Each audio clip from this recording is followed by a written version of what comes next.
আজ একদম সহজ একটা অমৃত স্বাদের শাকের রেসিপি। নমস্কার বন্ধুরা, রূপা সিম্পল অ্যান্ড ডেলি লাইফে আপনাদের সবাইকে অনেক অনেক স্বাগত। সারা শীতকাল ধরেই তো পালং শাকের অনেক রকমের রেসিপি তৈরি করে খেলেন, তবে এই রেসিপিটা সত্যিই অমৃত স্বাদেরই বটে। একবার তৈরি করে খেলেই বুঝতে পারবেন। তাহলে চলুন রেসিপিটা দেখে নেওয়া যাক। রেসিপির জন্য এখানে দেখুন বন্ধুরা, আমি পালং শাক নিয়েছি। ছোট আঁটির দুটো কচি পালং শাকই নিয়েছি। কচি পালং শাক থাকতে থাকতে অবশ্যই এইভাবে একবার পালং শাকের এই রেসিপিটা ট্রাই করে দেখুন। এখানে ভালো করে শাক আমি কেটে ধুয়ে পরিষ্কার করে নিয়েছি। তারই সাথে একটা মাঝারি সাইজের বেগুনকেও এইভাবে ডুমো করে কেটে নিয়েছি। পালং শাকের তো অনেক রকম রেসিপি খেয়েছেন বন্ধুরা, একবার যদি এই রেসিপিটা খান তাহলে বুঝতে পারবেন সত্যি পালং শাকের কী স্বাদ। এইবার গ্যাসের মধ্যে আমি একটা কড়াই বসিয়ে দিয়েছি। কড়াইতে দিয়ে দিচ্ছি 1 চামচ পোস্ত, আর তারই সাথে দিয়ে দেব 1 চামচ সাদা তিল। এই তিল আর পোস্তটাকে একটু শুকনো খোলায় আমি ভাজা করে নেব। আমার চ্যানেলে নিত্য নতুন রেসিপি পেতে প্লিজ বন্ধুরা আমার চ্যানেলটাকে সাবস্ক্রাইব করুন, পাশে থাকা বেল আইকনটা অল করে দিন, যাতে যে কোনো রকম নতুন ভিডিও আপলোড করলে সবার আগে আপনাদের কাছে নোটিফিকেশান পৌঁছে যায়, আর আপনারা সেটা সময় সুযোগ মতো দেখে নিতে পারেন। আমার চ্যানেলে নতুন বন্ধু পুরনো বন্ধু সব বন্ধুদের জন্য অনেক অনেক শুভেচ্ছা, অনেক ভালোবাসা, অনেক শুভকামনা বন্ধুরা। আর অসংখ্য ধন্যবাদ যে সকল বন্ধুরা প্রত্যেক দিন আমার সঙ্গে থেকে আমার রেসিপিগুলো দেখেন। সুন্দর করে একটু হালকা লাল লাল করে আমি কিন্তু পোস্ত আর তিলটাকে ভেজে নেব। দুর্দান্ত লোভনীয় স্বাদের একটা শাকের রেসিপি বন্ধুরা। পালং শাক তো কতটা প্রোটিন আর ভিটামিন এটা তো আমরা প্রত্যেকেই জানি, আর আয়রনে ভরপুর। ছোটরা খেতে চায় না, কিন্তু এইভাবে যদি তৈরি করেন অবশ্য করেই ছোটরা কিন্তু খেয়ে নেবে। একটু হালকা হালকা করে আমার কিন্তু ভাজা হয়ে গেছে, হালকা একটা পুটপুট করে আওয়াজ হচ্ছে। এই পর্যায়ে আমি এটা ঢেলে নেব একটা পাত্রে। এবার এই কড়াইয়ের মধ্যে দিয়ে দিচ্ছি আমি একটু সর্ষের তেল। আপনারা যে কোনো খাবারের তেল দিয়েই কিন্তু এটা তৈরি করতে পারেন। তেলটা গরম হয়ে গেলে এবার আমি কেটে রাখা বেগুনগুলো দিয়ে দেব। বেগুনগুলোতে কিন্তু আমি কোনো রকম নুন হলুদ কিছুই মাখাইনি, এমনিই দিয়ে দিলাম তেলের ওপরে।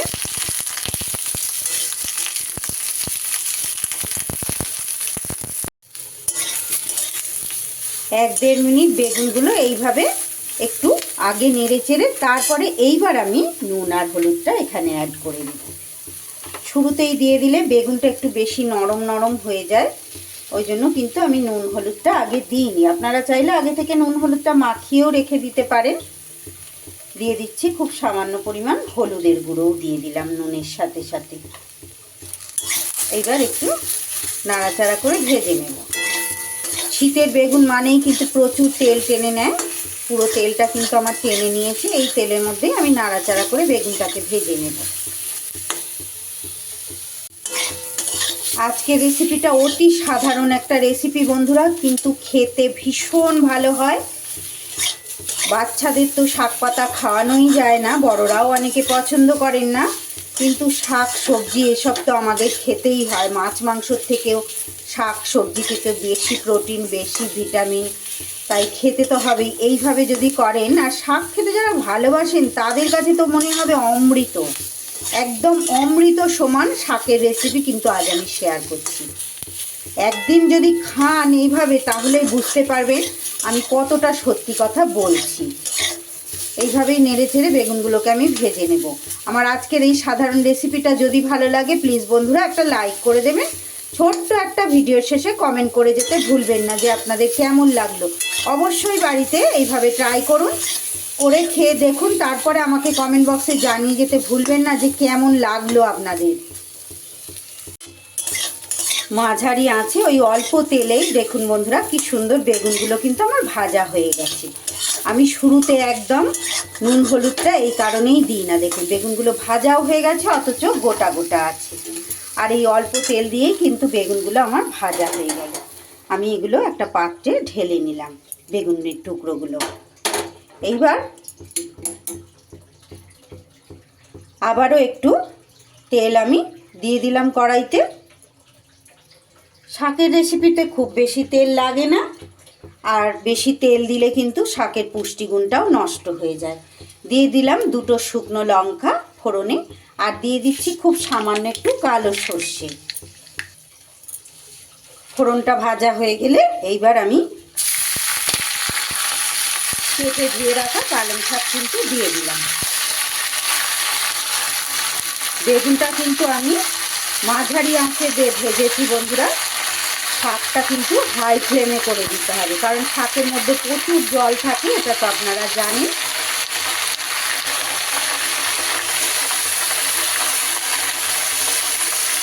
আমার আজকের রেসিপিটা যদি ভালো লাগে, যে সকল বন্ধুরা আজ নতুন এসেছেন তাদের কাছে অনুরোধ, প্লিজ বন্ধুরা আমার চ্যানেলটা সাবস্ক্রাইব করে আমার পাশে থেকে যান। পাশে থাকা বেল আইকনটা অল করে দিন, যাতে যে কোনো রকম নতুন ভিডিও আপলোড করলে সবার আগে আপনাদের কাছে পৌঁছে যায়।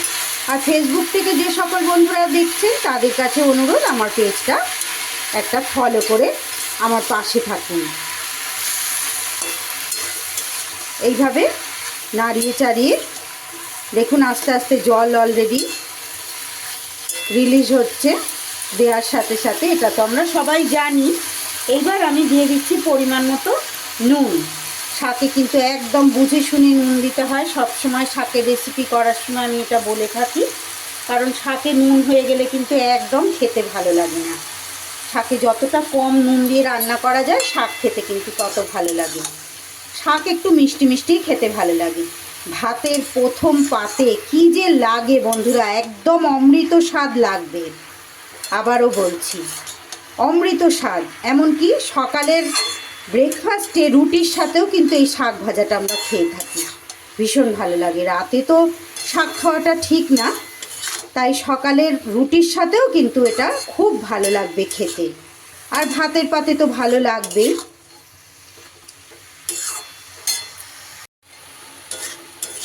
গ্যাসটাকে বাড়িয়ে দিয়ে আমি কিন্তু বেশ কিছুটা সময় ধরে রান্নাটা করে নিচ্ছি। দেখুন কতটা জল বেরিয়েছে। শাক কিন্তু কমে একদম অল্প একটু হয়ে যাবে, তাই জন্যই কিন্তু একদম সামান্য নামমাত্র 1 চিমটি নুন কিন্তু দিয়েছি আমি।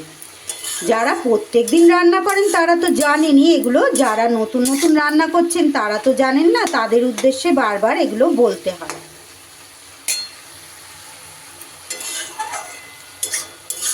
কারণ প্রতিনিয়তই কিন্তু আমরা ছোটদের থেকে বড়দের থেকেই সব কিছু শিখি। আগেকার দিনে তো ইউটিউবের জগৎ ছিল না, আমার মারা এরকম নিজেদেরই অভিজ্ঞতায় রান্নাবান্নাগুলো করতেন, আর আমরা কিন্তু মায়েদের থেকেই শেখা। আর এখনকার জেনারেশান, নতুন জেনারেশানের যারা আছে তারা কিন্তু প্রত্যেকেই ইউটিউব দেখেই সব কিছু শেখে, তাই একটু বুঝিয়ে বলে দিতে হয় বন্ধুরা। আরও পুরোপুরি জলটা যতক্ষণ না শুকিয়ে যাচ্ছে ততক্ষণ কিন্তু রান্নাটা আমাকে করে নিতে হবে। খুন্তির সাহায্যে দেখুন শাকগুলোকে আমি এরকম সাইডে সাইডে সরিয়ে দিয়েছি, মাঝখানটা ফাঁকা করে দিয়েছি যে জলের অংশটা যাতে তাড়াতাড়ি শুকিয়ে যায়। শাকের জলটা কিন্তু এইবার আমার শুকিয়ে গেছে। এইবার যেটা করব বন্ধুরা, অল্প অল্প জল এখনও আছে, এটা বাকি রান্নাটা হতে হতে শুকিয়ে যাবে। এইভাবে নাড়িয়ে চাড়িয়ে দিয়ে এইবার আমি ভেজে রাখা বেগুনগুলো দিয়ে দেব। আপনারা চাইলে কিন্তু বন্ধুরা এটা নিরামিষ দিনে যদি না করেন, আমি পুরোপুরি নিরামিষভাবে করেছি, পেঁয়াজও দিতে পারেন ফোড়নে একটু, আর চাইলে আপনারা ছোট ছোট করে শিম কেটেও কিন্তু দিতে পারেন। সেক্ষেত্রে বেগুনের মতো শিমটাকেও কিন্তু একটু ভেজে তুলে নিতে হবে। শিম দিলেও কিন্তু বেশ ভালো লাগে খেতে। শাকের রান্নাটা পুরোপুরি কিন্তু আমি হাই ফ্লেমে করেছি, না হলে কিন্তু জল শুকনো হতে অনেক দেরি হবে আর শাকটা আরও ঘাটা ঘাটা হয়ে যাবে। বেশি সিদ্ধ হলেই বেশি ঘাটা ঘাটা হয়ে যাবে। এইবার আমি এই পর্যায়ে দিয়ে দিচ্ছি সামান্য পরিমাণ একটু চিনি, একদম হাফ চামচেরও হাফ। এই চিনিটা অবশ্য করে দিতে হবে, দিলে কিন্তু পালং শাক তো একটু মানে আয়রন বেশি বলে একটু অন্যরকম স্বাদটা থাকে, চিনিটা দিলে কিন্তু স্বাদটা খুব সুন্দর হয়। একান্ত যাদের অসুবিধা তারা চিনিটা স্কিপ করে যাবেন, বা চিনির জায়গায় যারা গুড় খান গুঁড়ো দিয়ে দিতে পারে। একটু মিষ্টি দিলে কিন্তু খেতে ভালো লাগবে। আরও যেটুকু জল আমার আছে সুন্দর করে আমি কিন্তু একটু শুকনো শুকনো করে নেব। সুন্দর করে শাকের জল কিন্তু আমার পুরোপুরি শুকিয়ে এবার দেখুন একদম ভাজা ভাজা হয়ে গেছে। এই পর্যায়ে আমি এবার যে ভেজে রেখেছি তিল আর পোস্ত সেইটা কিন্তু দিয়ে দেব ওপর থেকে। পুরোপুরি দেব না, অর্ধেকটা রেখে দেব, আমি আবার গার্নিশিংয়ের সময় দেব। এইবার সুন্দর করে নাড়াচাড়া করে মিশিয়ে নিলেই তৈরি হয়ে গেল আমার অমৃত শাকের পালং শাকের রেসিপি। আমার অমৃত স্বাদের পালং শাকের রেসিপি একদম রেডি। ভালো লাগলে অবশ্যই বাড়িতে এভাবে ট্রাই করবেন। আর একটা লাইক, কমেন্ট, শেয়ার ও সাবস্ক্রাইব করে আমার পাশে থাকবেন।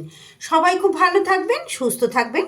আবারও ফিরে আসছে আগামী দিন এমনই কোনো সহজ লোভনীয় রেসিপির সাথে।